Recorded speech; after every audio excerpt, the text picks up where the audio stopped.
A UN delegation arrived in Lima, joining on the Peruvian authorities and support them to assess the environmental impact of an oil spill. The UN environmental experts traveled to Peru on the government request.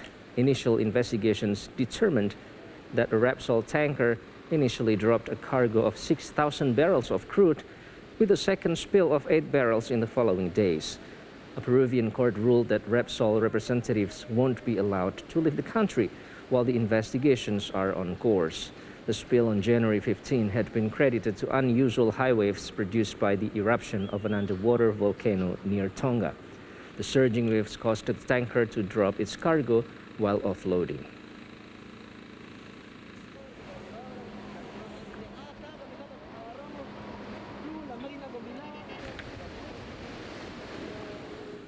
Hondurans saw Xiomara Castro sworn in as their country's first female president amid a sea of waving flags in the national stadium, with U.S. Vice President Kamala Harris joining in the Latin American country's celebration.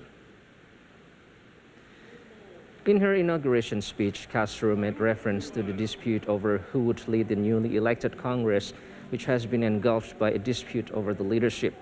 The 62-year-old Castro faces high expectations to turn around the deeply troubled country amid uncertainty about whether an unfolding legislative crisis will allow her to support that she needs. High unemployment, persistent violence, corruption, as well as troubled healthcare and educational systems are just some of the pressing challenges awaiting Castro. Castro won on her third bid for the presidency. She was previously First Lady during the presidency of her husband, Manuel Zelaya, which was cut short by a military coup in 2009.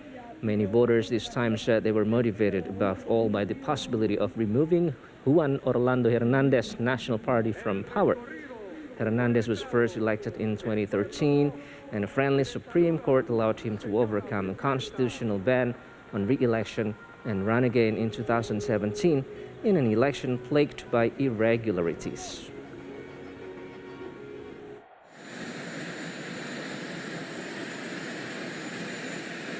States following a one-day trip to Honduras to mark the inauguration of Xiomara Castro.